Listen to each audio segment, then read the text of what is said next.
안녕하세요. 파산관지인 홍유빌 변호사입니다. 오늘은 개인 파산 항고심 결정문 결정 내 27번째 시간입니다. 이제 지방거도 나오죠. 대구지방법원. 근데 여기는 그냥 면책 결정 공고를 관부에 게재한 것만 나오고 자세하게 이유 쓴 건 없더라고요. 여기서 좀 특이한 게 권민재 판사님 2014년이죠. 지금 2020년 4월이죠. 이분이 6년 전에는 대구 민사 5부에서 이 법인 파산을 하셨다는, 법인 파산 배석으로 계셨죠.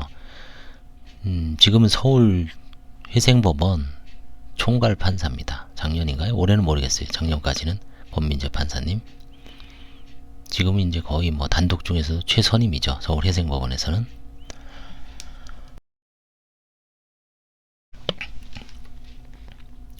그 다음에 여기서 보이는 요 성기석 판사님. 작년까지 204단독, 214단독 맡으셨죠. 서울회생법원에서. 2014년. 이때 6년 전이니까 이분이 아마 초임은 아니고 한 3, 4년 차 시절 아닌가 싶어요. 배석으로 계셨죠. 이거는 그야말로 구파산법 사건이죠. 2003 하합 34. 영업자 파산, 법인 파산에서 합의부 사건이었죠.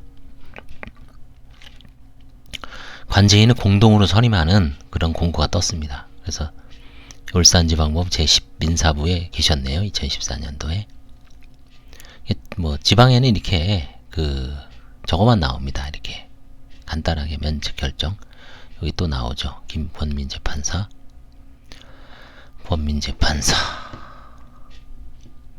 그 다음에 창원지방법원에서 박지원 판사는 잘 모르겠고. 자, 이제 여기 수원지방법원 좀 읽을만한 게 하나 나오죠. 한번 읽어보겠습니다. 27번째 시간입니다.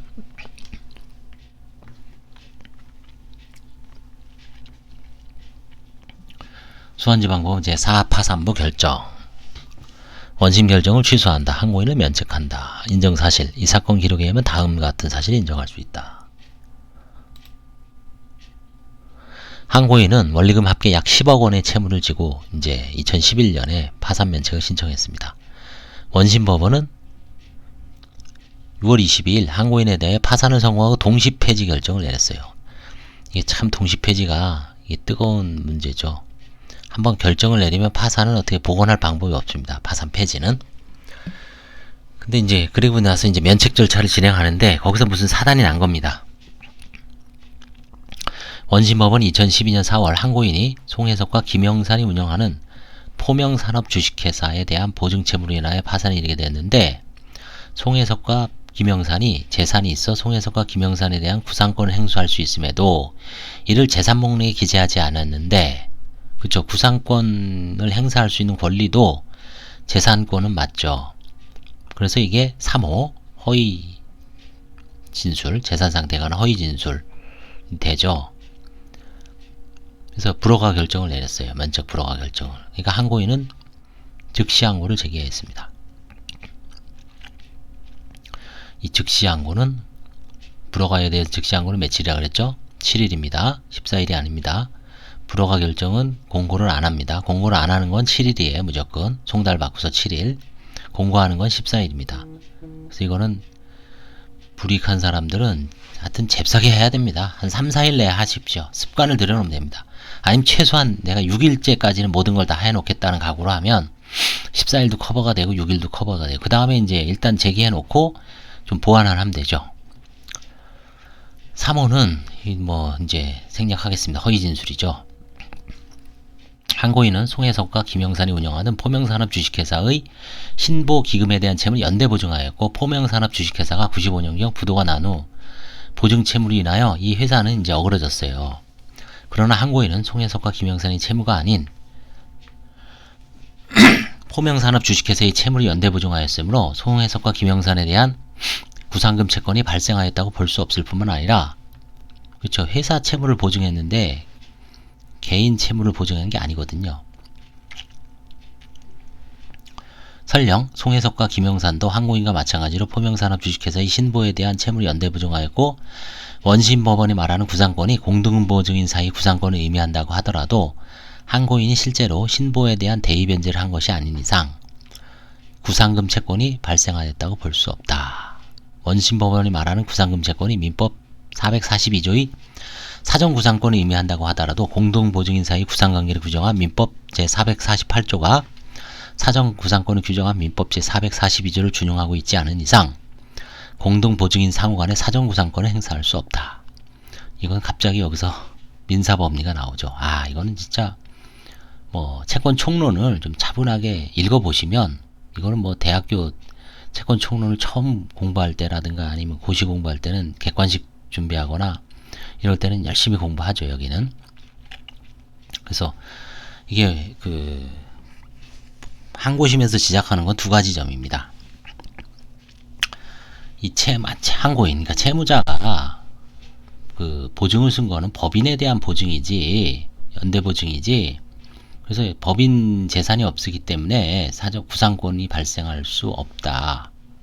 아니, 구상권이 이제 발생하더라도 법인에 대해서 구상권이 발생하지 개인인 송혜석과 김영산에 대한 구상권이 발생했다고 볼 수 없고, 설사 이 채무자 송혜석, 김영산 세 사람이 법인에 대해서 공동으로 보증 섰죠. 공동보증으로 섰을 때 이 실제 자기가 출제하지 않고 나머지 공동보증인 사이에 대해서는 사전구상권 448조가 공동보증인 사이의 그 사전구상권을 구정한 442조를 준용하고 있지 않은 이상, 이거는 사실은 이제 법리지만 뭐 깊게 공부하면은 판례라든가 아니면 교과서를 좀 공부를 해야 됩니다. 근데 우리는 여기서 뭐 그걸 공부하는 게 아니라 이렇게 이제 항고심이 날카롭죠.